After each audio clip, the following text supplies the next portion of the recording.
अब हम आपको श्रीमद् भागवत महापुराण की 10वें स्कंद का 24वां अध्याय सुनाएंगे, इंद्र यज्ञ निवारण के बारे में। श्री सुखदेव जी कहते हैं, परीक्षित, भगवान श्री कृष्ण बलराम जी के साथ वृंदावन में रहकर अनेकों प्रकार की लीलाएं कर रहे थे। उन्होंने एक दिन देखा कि वहाँ के सब गोप इंद्र यज्ञ करने की तैयारी कर रहे हैं। भगवान श्री कृष्ण सबके अंतर्यामी और सर्वज्ञ हैं, सबसे यानी उनसे कोई बात छिपी नहीं थी, वे सब जानते थे।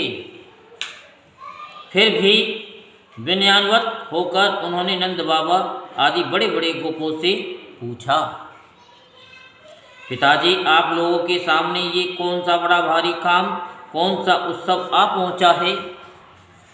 इसका क्या फल है?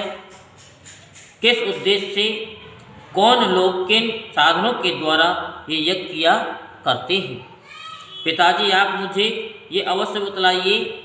आप मेरे पिता हैं और भी मैं आपका पुत्र। ये बातें सुनने के लिए मुझे बड़ी उत्कंठा भी है। पिताजी, जो संत पुरुष सबको अपनी आत्मा मानते हैं, जिनकी दृष्टि में अपने और पराये का भेद नहीं है, जिनका न कोई मित्र है, न शत्रु और न उदासीन, उनके पास छिपाने की तो कोई बात होती ही नहीं। परंतु यदि ऐसी स्थिति न हो तो रहस्य की बात शत्रु की भांति उदासीन से भी नहीं करनी चाहिए। मित्र तो अपने समान ही कहा गया है, इसलिए उससे कोई बात छिपाई नहीं जाती। ये संसारी मनुष्य समझे वे समझे अनेक प्रकार के कर्मों का अनुष्ठान करता है। उनमें से समझ बूझ कर करने वाले पुरुषों के कर्म जैसे सफल होते हैं, वैसे वे समझ के नहीं। अतः हम समय आप लोग जो क्रिया योग करने जा रहे हैं, ये सुहृदों के साथ विचारित शास्त्र सम्मत है अथवा लौकिक ही है, मैं ये सब जानना चाहता हूँ। आप कृपा करके स्पष्ट रूप से बतलाइए। नंद बाबा ने कहा, बेटा, भगवान इंद्र वर्षा करने वाले मेघों के स्वामी हैं। ये मेघ उन्हीं के अपने रूप हैं। वे समस्त प्राणियों को तृप्त करने वाला एवं जीवन दान करने वाला जल बरसाते हैं। मेरे प्यारे पुत्र, हम और दूसरे लोग भी उन्हीं मेघपति भगवान इंद्र की यज्ञों के द्वारा पूजा किया करते हैं। जिन सामग्रियों से यज्ञ होता है, वे भी उनके बरसाए हुए शक्तिशाली जल से ही उत्पन्न होती हैं। उनका यज्ञ करने के बाद जो कुछ बच जाता है, उसी अन्न से हम सब मनुष्य अर्थ, धर्म और काम रूप त्रिवर्ग की सिद्धि के लिए अपना जीवन निर्वाह करते हैं। मनुष्यों की खेती आदि प्रयत्नों के फल देने वाले इंद्र ही हैं। ये धर्म हमारी कुल परंपरा से चला आया है। जो मनुष्य काम, लोभ, भय अथवा द्वेषवश ऐसे परंपरागत धर्म को छोड़ देता है, उसका कभी मंगल नहीं होता। श्री सुखदेव जी कहते हैं, परीक्षित, ब्रह्मा, शंकर आदि के भी शासन करने वाले केशव भगवान ने नंद बाबा और दूसरे ब्रजवासियों की बात सुनकर इंद्र को क्रोध दिलाने के लिए अपने पिता नंद बाबा से कहा। श्री भगवान ने कहा, पिताजी, प्राणी अपने कर्म के अनुसार ही पैदा होता है और कर्म से ही मर जाता है। उसे उसके कर्म के अनुसार ही सुख, दुख, भय और मंगल के निमित्तों की प्राप्ति होती है। यदि कर्मों को ही सब कुछ न मानकर उनसे भिन्न जीवों के कर्म का फल देने वाला ईश्वर माना भी जाए, तो वह कर्म करने वालों को ही उनके कर्म के अनुसार फल दे सकता है। कर्म न करने वालों पर उसकी प्रभुता नहीं चल सकती। जब सभी प्राणी अपने अपने कर्मों का ही फल भोग रहे हैं, तब हमें इंद्र की क्या आवश्यकता है? पिताजी, जब वे पूर्व संस्कार के अनुसार प्राप्त होने वाली मनुष्यों के कर्म फल को बदल ही नहीं सकते, तब उनसे प्रयोजन। मनुष्य अपने स्वभाव पूर्व संस्कार के अधीन है, वह उसी का अनुसरण करता है। यहाँ तक कि देवता, असुर, मनुष्य आदि को लिए हुए ये सारा जगत स्वभाव में ही स्थित है। जीव अपने कर्मों के अनुसार उत्तम और अधम शरीर को ग्रहण करता और छोड़ता रहता है। अपने कर्म के अनुसार ही ये शत्रु है, ये मित्र है, ये उदासीन है, ऐसा व्यवहार करता है। कहाँ तक कहूँ, कर्म ही गुरु है और कर्म ही ईश्वर है। इसलिए पिताजी, मनुष्यों को चाहिए कि पूर्व संस्कारों के अनुसार अपने वर्ण तथा आश्रम के अनुसार धर्मों का पालन करता हुआ कर्म का ही आदर करे, जिसके द्वारा मनुष्य की जीविका सुगमता से चलती है।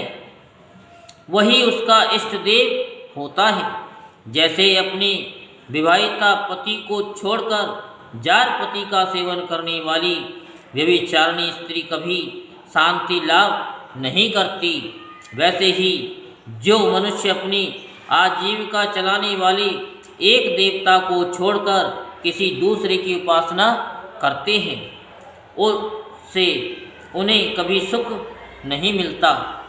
ब्राह्मण वेदों के अध्ययन अध्यापन से, क्षत्रिय पृथ्वी पालन से, वैश्य वार्तावृत्ति से और शूद्र ब्राह्मण क्षत्रिय और वैश्यों की सेवा से अपनी जीविका का निर्वाह करें। वैश्यों की वार्तावृत्ति 4 प्रकार की है: कृषि, वाणिज्य, गोरक्षा और ब्याज लेना। हम लोग उन चारों में से एक केवल गोपालन ही सदा से करते आए हैं। पिताजी, इस संसार की स्थिति, उत्पत्ति और अंत के कारण क्रमशः सत्वगुण, रजोगुण और तमोगुण हैं। ये विविध प्रकार का संपूर्ण जगत स्त्री पुरुष के संयोग से रजोगुण के द्वारा उत्पन्न होता है। उसी रजोगुण की प्रेरणा से मेघगण सब कहीं जल बरसाते हैं। उसी से अन्न और अन्न से ही सब जीवों की जीविका चलती है। इसमें भला इंद्र का क्या लेना देना है? वह भला क्या कर सकता है? पिताजी, न तो हमारे पास किसी देश का राज्य है और न तो बड़े बड़े नगर ही हमारे अधीन हैं। हमारे पास गांव या घर भी नहीं है। हम तो सदा के वनवासी हैं। वन और पहाड़ ही हमारे घर हैं। इसलिए हम लोग गौओं, ब्राह्मणों और गिरिराज का यजन करने की तैयारी करें। इंद्र यज्ञ के लिए जो सामग्रियाँ इकट्ठी की गई हैं, उन्हीं से इस यज्ञ का अनुष्ठान होने दें। अनेकों प्रकार के पकवान, खीर, हलवा, पूजा या पुआ, पूरी आदि लेकर मूंग की दाल तक बनाए जाएं। ब्रज का सारा दूध एकत्रित कर लिया जाए। वेदवादी ब्राह्मणों के द्वारा भली भांति हवन करवाया जाए तथा उन्हें अनेकों प्रकार के अन्न, गौएं और दक्षिणाएं दी जाएं। और भी चांडाल, पतित तथा कुत्तों तक को यथा योग्य वस्तुएं देकर गायों को चारा दिया जाए और फिर गिरिराज को भोग लगाया जाए। इसके बाद खूब प्रसाद खा पीकर, सुंदर सुंदर वस्त्र पहनकर, गहनों से सजा लिया जाए और चंदन लगाकर गौ, ब्राह्मण, अग्नि और गिरिराज गोवर्धन की प्रदक्षिणा की जाए। पिताजी, मेरी तो ऐसी ही सम्मति है। यदि आप लोगों को रुचे तो ऐसा ही कीजिए। ऐसा यज्ञ गौ ब्राह्मण और गिरिराज को तो प्रिय होगा ही, मुझे भी बहुत प्रिय है। श्री सुखदेव जी कहते, परीक्षित, कालात्मा भगवान की इच्छा थी इंद्र का घमंड चोर चोर कर दें। नंद बाबा आदि गोपों ने उनकी बात सुनकर बड़ी प्रसन्नता से स्वीकार कर ली। भगवान श्री कृष्ण ने जिस प्रकार का यज्ञ करने को कहा था वैसा ही यज्ञ उन्होंने प्रारंभ किया।